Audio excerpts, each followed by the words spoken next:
Hi, this is Dr. Kimberley Linert, author of Visualizing Happiness in Every Area of Your Life and host of this podcast, Incredible Life Creator. And today I have a special guest, Ms. Diann Alexander. Hey, Diann. Hey, Kimberly. I am so happy to have you on. And if anyone's watching on YouTube, you can see that she has these beautiful sound bowls in all different colors and sizes behind her. And if you stay tuned after our chat at the end, so you can totally relax into it, she is going to demonstrate the healing power of these bowls. So, so excited to have you on, Diann. Thank you. Thank you. I'm so happy to be here. This was such a fortuitous surprise that I'm even here. Yes, it We were trying is. to set up a meeting and he said, "Well, I'm sorry, I was late. I was doing a podcast. Have I invited you to my podcast yet?" "Why, no, you haven't." "Well, I have a spot tonight." And I said, "Well, I have a spot that's open too." It worked out And perfectly. it sure did. And you said, and by the way, I want you to do the bowls because normally I talk about confidence and Uh-huh. getting on stage and all that sort of stuff, which I love too. But I said, oh, bowls, it makes my heart happy. So thank you for inviting me. Yes, yes. So I'm going to read your bio just so people know who you are. So, Diann Alexander is a confidence catalyst, public speaker, voice and performance coach, and four-time Amazon bestselling author. She has been teaching voice and performance on university and professional stages for over 50 years. If ever there were a resource to help heart centered entrepreneurs, speakers, and coaches transform stage fright into stage confidence, Diann is it. She creates a safe, creative space to take the quickest possible route from shaky knees to authentic audience connection for impact and profit. Diann's unique approach also draws upon her three advanced academic degrees, expertise in energy facilitation as a certified master trainer of the energy codes, and signature use of Alchemy Crystal Singing Bowls. Together, these create a transformative and enjoyable environment for enhanced learning. Confidence comes in many flavors: physical, mental, energetic, and emotional, and sonic use of sound. Speaking of flavors, are you ready to spice up your presentations? So, welcome, Diann. Yes, and I do welcome you, and I want to hear your story. So, you have done so many cool things. So, just tell us a little bit about you. Well, it's very fun because when you are as old as I am, you have many stories. And when I start with the confidence story, I start with a particular part in my life. But I'm going to choose today to tell a different story, which was when I was young. My father and grandfather were musicians. And there came a time when I was about 10 when they said, "It's time for you to play an instrument. What do you want?" And so I said, "Well, I'd like a piano." And they said, "Pianos are expensive and they're big. Let's give you a flute instead and see if you stick with it." So I did the flute thing. And fortunately, the neighbor across the street had an old player piano. It was in their basement. No one touched it. And they said, "Well, let her go over and play on it and see what happens."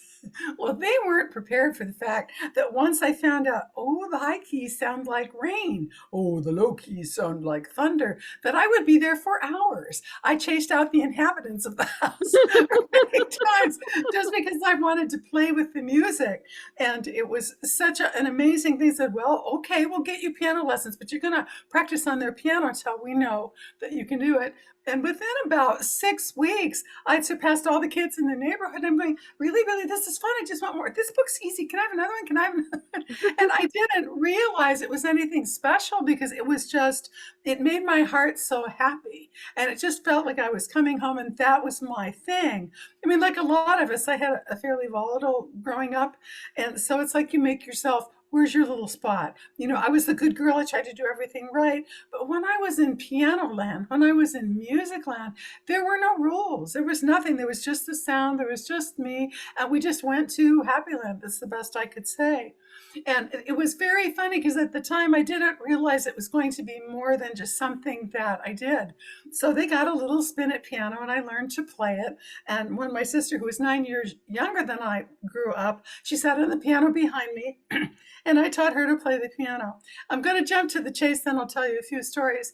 She now has a doctorate of music and is a published composer in 44 countries. Wow. And so Crazy. it's the number of people's lives that you touch, you just have no idea. Long when I was about babysitting age, and you could do some babysitting, and I said, well, Mom, I want a dog. He said, well, if you want a dog, you're going to have to save up some money so you can have the dog. Excuse me. And so I said, okay, well, how do I make money? So, well, you can babysit her. You play piano. Why don't you see if some of the kids down the street want to take lessons? Well, how do I get to them? Well, make up a flyer and put it in their mailbox. You can charge $2 a lesson or something. And honestly, that's where it started. I started teaching kids piano lessons. But I did start it with, okay, here's the piano. I want you to get used to it. Now play the high keys. What does that sound like to you? Make rain. Here, make thunder. And to play with the keys into what it played. And I did things that gave them sound. If I had my piano, which is over there here, I would play for you some things.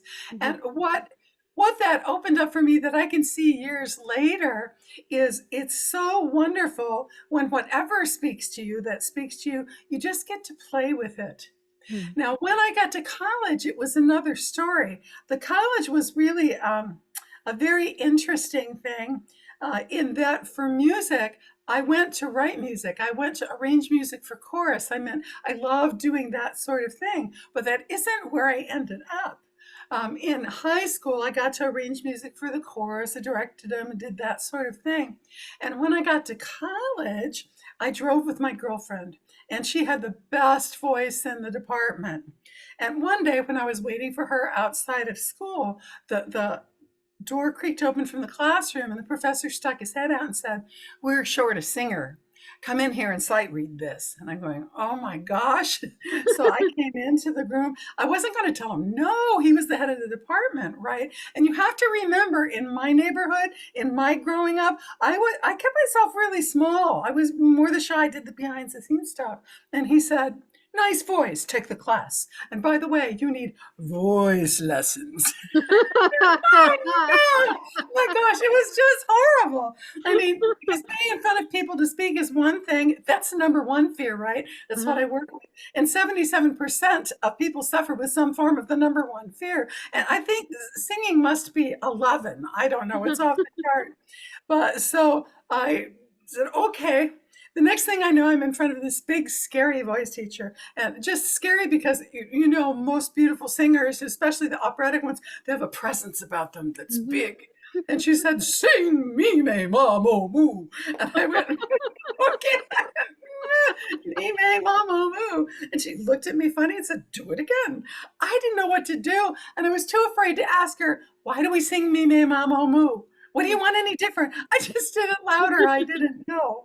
And at the end of the semester, I didn't get the grade I want because I didn't know to ask the questions. I didn't think it was all right to show that I didn't know things.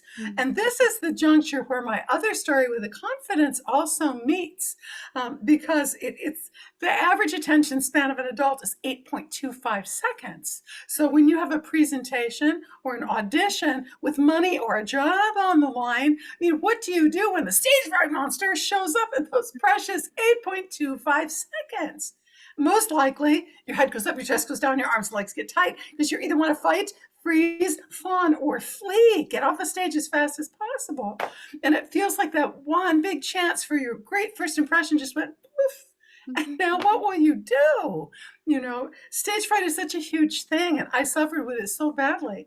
And there came a time at the end of the semester for these horrific things called juries. And a jury is as bad as it sounds. A jury is where you have to sing for a grade. And for some reason, they thought I belonged in the public jury. So that's where the entire voice faculty is there, the entire student body is there, and they can bring their friends. And I'm going, oh my gosh. So the day for the jury came. And I remember clutching my music so tightly at the back of a really long hall, shuffling down. There were people on the right and people on the left. And oh my gosh, somehow, by the grace of God, I was able to give my music to the accompanist without dropping it. And then you know how the piano has that big black crook in it?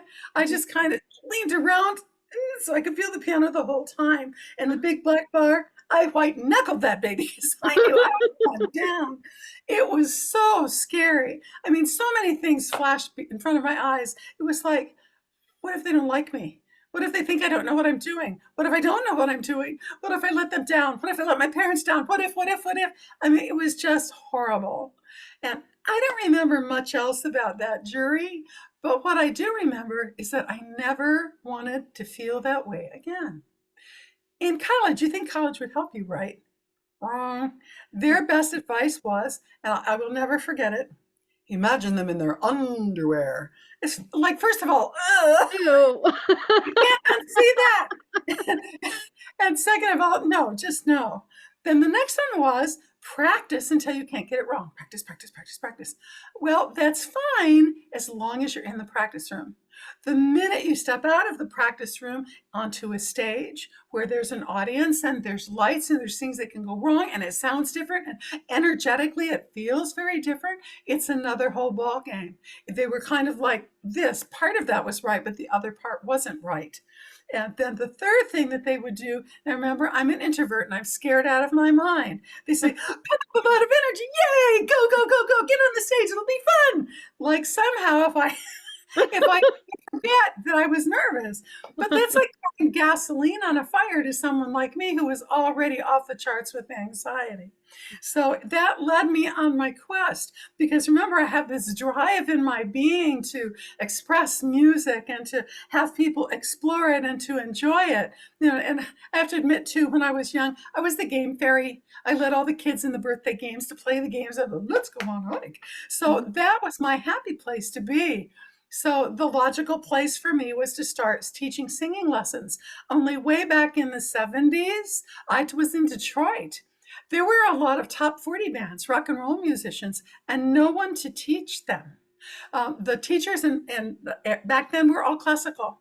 And so they would look at these top 40 singers and go, oh, you sing jazz. I'm not teaching jazz. Well, it wasn't jazz. It was top 40. It was cool. I was still pretty young back then. And so what I figured was they sang 5 sets a night, 5 nights a week. So they had the Friday night fry, the Saturday night sizzle, and then come limping into their lessons on Monday. And it was just trying to heal the poor thing. So I started thinking, because there's no technology in doing this, there's no pedagogy, there's no rules. We had to make it up. So I'm figuring, okay, you're stressing and you need to make a lot of sound. So how can we get the most sound for the least effort? And so I started to look at them very, very mechanically, kind of like F.M. Alexander technique had done that with acting and Shakespearean actors and so forth. This was way before him. I think I'm older than he is. But in looking at them technically to say, oh, a lot of you, if your neck is like this, which happens when you're scared in fight and flight, you can't breathe. I mean, try that. If you tighten your neck really tight and try and inhale, it's really hard. And if you bubble your neck and inhale, it's easier, right? Mhm. And then I learned if you take your hands and put them on your low, low belly, like where a bikini or a Speedo would go, inhale, loosen your neck, and push your belly out against your hand. Easier still. And then the third trick is if you loosen your neck, inhale through your nose, push your hands out against your belly, hold it, hold it, hold it, hold it, exhale. Congratulations, you've activated your parasympathetic nervous system, and now you're back to calm. What I didn't know back then, I have 2 fun stories to go with this. I'm so glad you give me free reign. I don't have to fit into any boxes. That's my favorite anyways, to not fit into boxes. Is that I learned along the ways why so many of the tricks that people teach people or techniques that people teach people for stage fright don't work, is that they're mental. They're mental things. When you are truly in a condition of stage and fright, that's emergency mode. And your physical body, your amygdala, it takes that trapdoor of your brain from, oh, I'm creative and funny, and goes whonk into emergency mode so you can handle it. Remember this part? And you can't handle thinking like this because that brain is going, get out of trouble, get out of trouble. I'm going to put all energy to your limbs so you can get out of trouble. So your subconscious doesn't know whether the trouble is a real bear behind you or a not good enough bear behind you, or what if they don't like me bear behind you. It just knows that you're in trouble and it shuts you down. So once I started to figure this one out, I said, oh, well, what's the first thing that happens? This. So why don't we start there instead of imagine them in their underwear and all of that stuff. And so the trick that I just taught you will help you whether you're going on stage, whether you have a difficult conversation with someone, whether you're going on an interview or an audition, whether you just plain need to calm yourself down. Once you start to loosen that, that's the first switch to get your brain back. The next switch then is to breathe nice and low. So I found that the physical is the most important.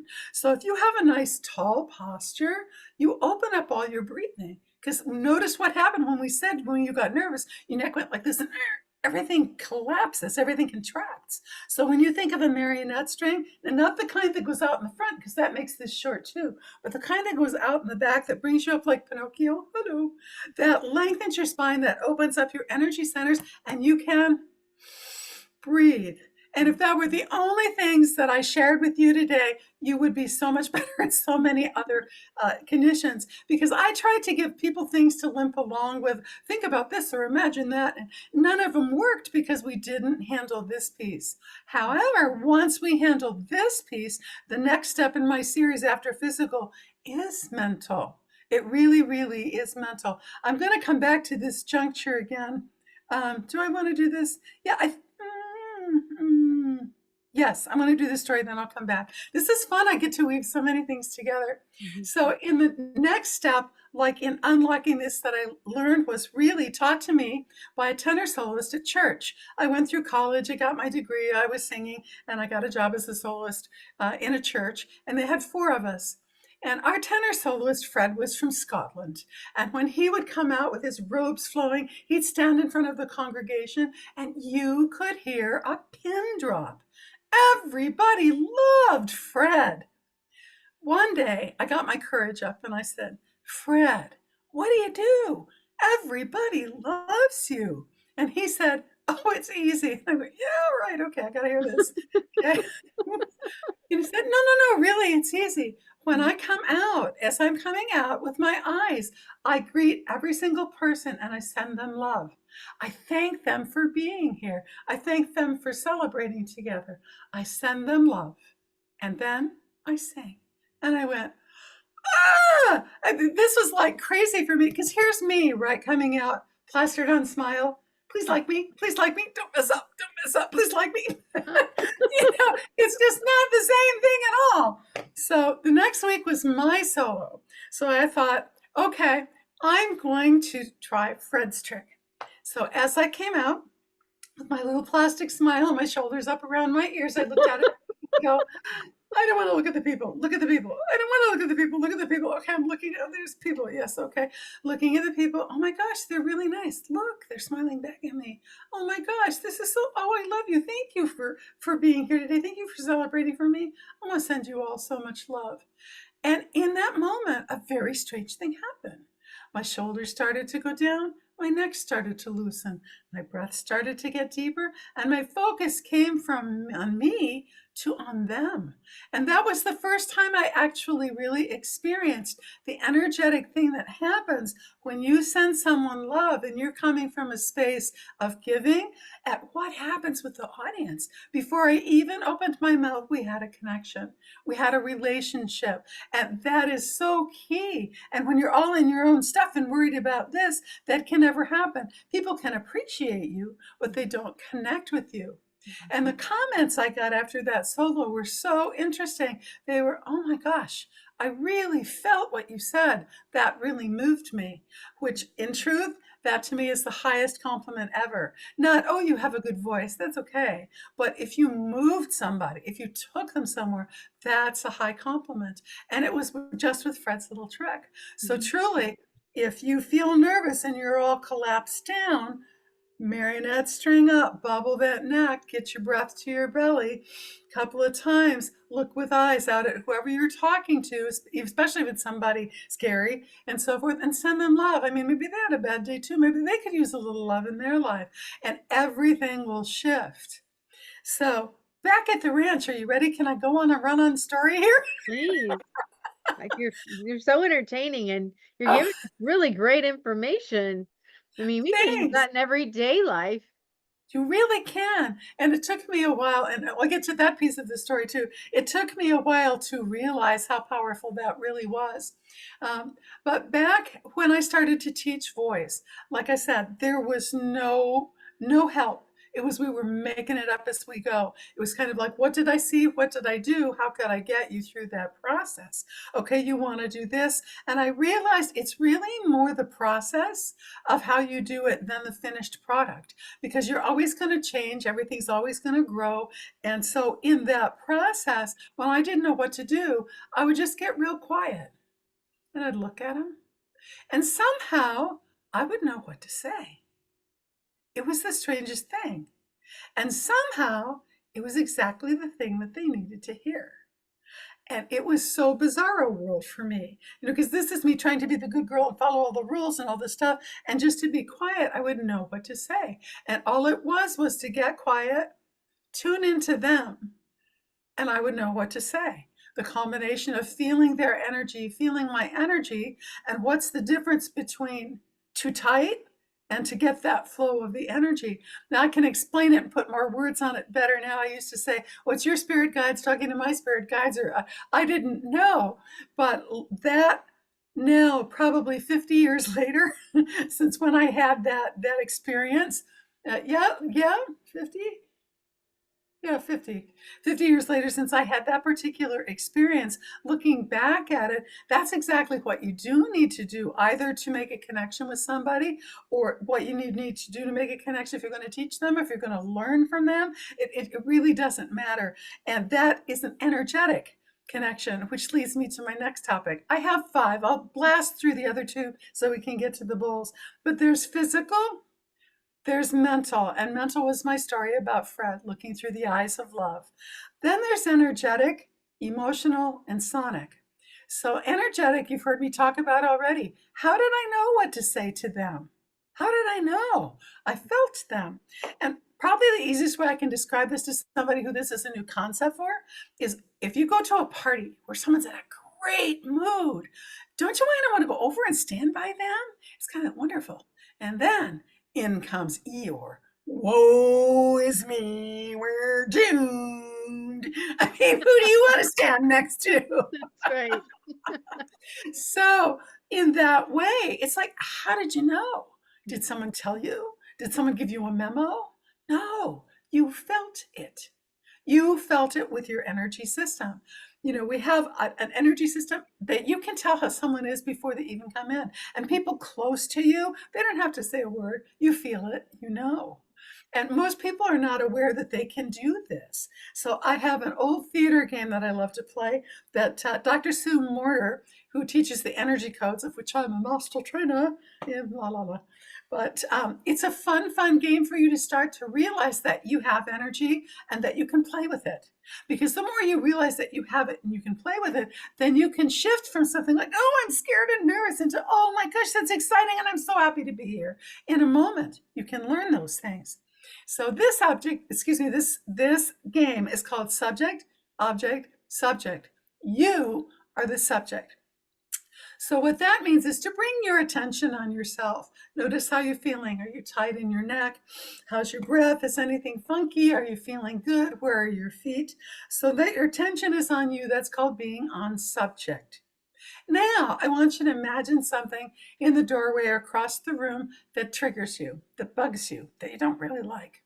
I want you to look at it, and it's coming a little closer, and you're going to just really put all your awareness, all your attention on it, all your energy on it. And it's coming a little closer, and it's coming a little closer, and you don't like it. Did you notice a change in your physiology? I'll bet you did. Most people feel that they come a little ungrounded and they come up to their head and they don't quite know how to handle it. So let's bring it back to ourselves. So if you imagine a thing across the way, bring your attention back. Feel your breath, feel your body. You can even physicalize feeling what's going on for yourself and be back in here. Now, here's the magic part. If you come and bring your attention up behind your eyes, you're still in your body, you're aware of your subject, behind your eyes, and look out at that thing. It hasn't gone anywhere. It hasn't changed. It's just there. But don't you feel different? Don't you feel differently? You have stayed in your own energy center. You have stayed within your own groundedness and the energy. Well, I'll talk about the three brains in a minute. Your energy, you're in a place where you can handle things from a very you position. You haven't given your energy up. When people talk about you give your power away, it's really you give your attention away. You spend all your energy, all your worry, all your awareness, and you give it somewhere else. Whereas if you can keep it in on yourself, one eye on the inside, always be aware of your breath. There's so much on breathing because breathing is your energy. Breathing is your life force. Breathing is so much. If you can keep your energy, like we talked, bottleneck, looking through the eyes of love, down here to the breath, and look out at that thing again, it isn't going to bother you as much. You're going to be in a place where you can handle it more. And this comes from another quick story. Good. I think I'm still on my time, right? I'm having so much fun. You make such a wonderful energy here. And I think that your audience is, I love them. I can feel them. I love them. So, did you know you have three brains? One, the one everybody knows about, the head brain, the one that thinks it's boss, is kind of in control of everything. And it's smart and we need it and it organizes things and it's very 3D. It's very taste, touch, see. If it's here, I can get it. And I love my brain, but it's only one piece of the connection. The other piece is your heart brain. And if you've ever loved or lost, you know this one very, very well. The other one is your enteric wisdom center. It's down your gut brain. It's your the enteric wisdom center and the vagus nerve we hear about that comes up from the gut and goes all the way up to the body, to the brain. That can actually live by itself a bit, even without this one. It's very interesting. If you think about what an intestine looks like and what a brain looks like, kind of similar. Anyway, I digress. So the head brain, the heart brain, and the gut brain really make up our wisdom. The problem is the heart brain and the gut brain don't speak in English. They speak in feelings. So then we're back to the energy, right? The more aware of the energy are, the more you can have some dialogue going here. So what if we gave your head brain a job to translate the feelings of what's going on in the heart and what's going on in the belly? And the breath is the energy that goes through it, that brings the energy through it, that starts that communication line up and down. So this is also another way to be on grounding, to handle whatever it is. It's also the things that actors and things do before they go on stage to make themselves bright and wonderful, is to make that energy center very, very activated. So these are some very awesome, fun tools. One more little one. So we did the physical, which is the posture, the bottleneck, the breathe to your belly, nice and tall, get your breath deep. And we did the mental, look through the eyes of love. We did the energetic, which is subject, object, subject, then practicing staying on subject when you go through the life and talk to people and do things. Now, emotions are energy in motion. Energy in motion. So once you realize that everything is energy, it becomes another whole thing. So I think the biggest problem that happened with emotions is that our society decided to judge half of them as bad and half of them as good. And once you do that with emotions, it's like you've cut off half of yourself. And so here's something for you to think about. If you've cut off half your emotions and, I can only be up here and happy, I don't have anything dense down there. What happens when you get nervous or you have one of these other emotions? Anxiety is just an emotion that doesn't know where to go. You have labeled it as bad, so it goes, ah! So what if... I'm having the best time. Thank you. So what if emotions, instead of bad and good, were just a spectrum of density? so that you have the deepest emotions like grief and shame and anger, and moving up to your normal emotions like happy and sad, and up to more ethereal, out to thoughts, and all the way farther. What if they were just gradations of spectrum? These are lighter, these get fuller, these get bigger, these get heavier. So what if they were just a spectrum? I mean, if you think about it, they're not really bad. How many people go to scary movies or go to shoot 'em up movies, or because they want to be really, really moved in that direction? I don't know why, but they do. And in that kind, then those emotions are all right. Or maybe do they want to go because we shut them off so far that people don't have balance, and by experiencing that along with the rest of life, they experience sort of, anyway, it's just a theory that I have, but it makes a lot of sense. But in your life, if that spectrum between scared and excited is just a spectrum, then you can learn to move from one from another quickly. So if you think about being scared or nervous, oh, we contract, we go into fight and flight, and everything is in this contraction. There's a lot of energy running around because it doesn't want to know where to go, because remember, we've labeled it bad, so it doesn't know where to go. But what if then we want to turn that into excited? Excited is more open, your face comes up, your body opens up, the breath starts moving more freely. You still have a lot of energy moving around, but it knows where to go. It's okay to be excited, but the minute you judge, oh, you're scared, this is bad, it just makes it more intense. Why? Because this guy is a focuser. Whatever you focus on gets bigger. Oh, oh no, don't be scared. Don't be scared. Don't be scared. Oh, I can't go on. Guys, okay, no, scared-sighted, scared-sighted, scared-sighted, scared-sighted, excited, excited. I can do that. I can do excited. It's because I haven't shut off the energy. I haven't put it out. I've just given it another road, another place to be. So that's physical, mental, energetic, emotional. And now we're on to the fun part. I think I've timed this well. Do you have any questions before I go on to the fun part? Yeah. Well, first of all, thank you for all this that you're teaching, your life's work from 50 years ago. And I know I'm a speaker. There's other people listening who are speakers or have make a presentation, or can be just in a frightening spot. There's so many things that can make you feel unsettled inside. And so we can use this everywhere. And I'm thinking if we just practice it every day, we would just feel better. So, thank you for all of that. And yeah, I do have a couple questions before you go back and do the fun part, because I think once you start that, everyone's going to just so relax that they're not going to hear anything else anyways. So, my first question is, if people want to work with you or take your classes or learn about the bowls, all the things you're going to do, how do they connect with you? Where do they contact you? The easiest way that will not change is my email address, which is my name, Diann, Diann, no E, at diannalexander.com. And from there, you can keep up with me, because we do sound baths. I do confidence workshops. We do speaking. And there's so much fun things to do, and they change and they rotate. But that's probably the most solid. And I think there will be some fun gifts for you if you look in the liner notes later. But that's the very best way. Okay. And then a personal question. What gives you the most happiness and fulfillment in your life at this point? Oh my goodness. There have been, well, at this point, I didn't share that story at all.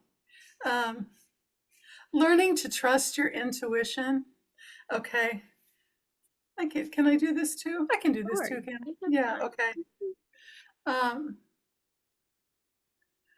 our dog had passed about a year before, and my husband just didn't want another dog. His heart was too broken. And he said, no, no, no, no, no. So I said, okay. I was happy I had a horse, so that was good. And this has really only happened in a few times in my life, but I was driving to the store, and I heard this voice in my head very clearly say, go look at the used saddles and go pet the puppies. And I'm going, what? Well, I said, why do I have to go? I love puppies. I pet them. And so I said, okay. The puppy store was closer. So I drove to the puppy store. And in this particular puppy store, they had them in little plexiglass containers because they wanted to encourage socialization. So you could reach in and touch them and hold them and do all this. And so when I walked in, there was this little black and tan thing. She looked like that. And Aw. she was against the wall going, and I'm going, what are you? And I picked her up and she positively melted on me. And I went, oh, I don't know what you are. All I know is that you're mine. And so I went, oh my gosh, there's the husband. So I call him up and I said, honey, there's this puppy. Will you come look at her? And he said, why? Did you get her yet? And I said, no, I wouldn't get her without talking to you. I know how you feel about the other dog. And she said, well, why should I come? You know you're going to get her. So he, he came in and he barely looked at her. And so let's go to lunch. Maybe I'm being hormonal. You can talk about it. And so, as anything divine that does happen, we sat down and I just burst into tears. I could not even explain what was going on. And the waitress walked over and Jesse looked at her and he said, I want you to know I had nothing to do with those tears. And everybody laughed and the moment eased up. And she proceeded to tell us that her grandmother bred championship Yorkshire Terriers. And the championship, her championship female's name was Tinkerbell. And I knew in that moment that Tinkerbell would be her name. And I don't know what would have happened, but my life would never be the same. Oh, she's Tinkerbell lovely. became an 8-time national agility champion Oh. and my 24/7 companion. And the things that we would do and the places she went with me everywhere in a bag. If I conducted a show, she'd be right beside me. If we played piano and we're practicing, she'd be right beside me. She went with me to Hawaii 3 times, to France. We went all over the country touring because, did I say she was an 8-time national champion? So that was one of the most joyful things ever, which you can see is the 3-year anniversary. So I'm going to marionette string free to my belly and send you all love. And from that place, from joy, at the, I would say, like in 2017, in one of our Hawaii trips, it was a transformational journey. And of course, she went with me everywhere. She was in a transformational trip too. And the leader was leading through everybody through a process. And these absolutely magical sounds came up from the back. And what I noticed is that the people in the room went pop, pop, pop, pop, pop, pop, pop, pop. Their transformations were happening so fast. And these magical sounds, I said, I must know about them. And so it's like I first came home with this one, and then it needed friends. And so now I have a whole lot more because the feeling of the energy of them, it was just so transformative. And surely when I can help somebody get on stage and do something they couldn't do before, that's the teacher in me. I still love to teach voice. I still love to give confidence things. And I love, love, love, love, love to play these for people. Why they matter really is they're 99% pure quartz crystal. And we are crystalline too. We're mostly water. So when we have a time when we're knocked over, we're not even. When we come in contact with these beautiful, even crystal bowls, our whole system wants to entrain to them. Crystal's been used for decades because it's even vibration in electronics. So it's just really an amazing thing. And these beauties are called Alchemy Crystal Singing Bowls because they have all different kinds of things in them. This particular one has 7 different alchemies in it. And oh my gosh, I can tell you all, but the precious metals, gemstones, earths, it just, I love them so much. And no two can be the same. No two are the same. Even if you try and make them, they can't be the same. They're like us. We're very, very different. And so what they'll do, and I'm going to play for you one set that I consider the grounding bowls and invite you to feel where are they in your body. And then we're going to have, if there's any feedback, I'd love to know in the chat or in the comments what you noticed. And then I'm going to move over to the other side, which I call my expanding bowls, because they feel differently to me. There is no right or wrong to this. The more quiet you can make yourself, earbuds and earphones are best. Excuse me, but to notice how you feel. How do they affect your body? And I have never found anything in all the years I've been doing confidence work that works faster to bring you into a peaceful state, into a centered state, from where you are to where you need to go, than these. I love music. I think it's great to have a playlist of your favorite songs before you go on to listen to. It's fantastic to do those things. It's wonderful voice-wise when we're talking about sound, to do your affirmations in your own voice and record them so that you can hear them and record them. And if you speak them with you, it's very, very powerful. And so then there's these. So I think that's enough blabbing. Shall I go So play? yeah, so I have one last question and then I'm gonna Yes. like officially end the talking part. So what Okay. is your best advice on living an incredible, amazing life? I really, really say this one, this voice, listening to all three of your brains at the same time, trusting that instinct. If I hadn't trusted my instinct, I never would have had the 16 and a half years with her I did. I never would have gone to France. I never have had all the experiences we had. She truly was a national champion and my teacher and best friend. I would not have had any of those because remember, I wanted to please everybody and that instinct came against that. But when you follow it, your first instinct's usually the right one. And then to trust that with our life. I feel the way our society is so much not only good and bad, only be yellow, don't be the other, have it be a spectrum, but also it's too out. You got to go get, you got to go do, you got to go have, you got to go. And that's really not the balance in life. It's really not, because when we're happy, do we want to go, I want to be going at 90 miles an hour all the time until I drop down and go, generally not. There's a few personality types who likes that. They're all hooked on the adrenaline. But most people go, I want to be calm and I want to experience my life and I want to feel that peace. And it's more of a listening. It's more of a receptivity. It's more of an opening. It's more of a, oh, what is going on? What do I do feel? It's like in music, I tell people, let the song sing you. And in life, it's the same way. When I'm listening to energy, it's I let the music come through. And these bowls, it's like every sound bath is different. It's going to be based on the energy of your audience who are with us, past, present, future, and allowing me to be all of my my goofy creative self, which I truly adore being. And if you can trust that and go from that place, you're going to be authentic. You're going to be the person that the people want to see. And for people who are working with confidence, that they say, oh, well, I can't be you. I don't want you to be me. Not ever. I want you to be the best you can be, because that's when people will buy you. And that's when you come to that place when you've asked yourself a question or a thing you want to do and you go, when you get to that place, that's the right answer. Wonderful. Thank you so much. You're So now welcome. everyone listen, enjoy. I'm going to close my eyes and relax because I've experienced this before and it's amazing. I highly recommend it. Oh, and these are like little rubber tubes with suede around the side. They're hollow. That's a question I get asked often.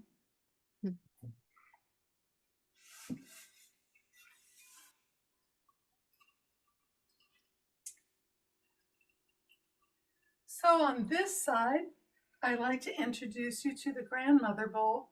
She's iron, and iron is like the magnetics in our blood, so it has a grounding thing. And I don't think I'm going to talk a lot. I think I'm just going to give you a little experience, take a pause, and then another little experience. If you care to say the difference, because I think you've only heard one set of my bowls, Dr. Kimberley. All right. Nice breath in from overhead, deep into the belly. Let it be big, let it feel good. Exhale down deep in the earth through your feet. Let Mother Earth supercharge it, bring it back up to your belly. Let your belly get nice and big. Then exhale, coming up through your loving heart, your throat, out your head. And however you breathe, just breathe slowly.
I'm so sorry.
And take a big deep breath in, all the way down to your belly.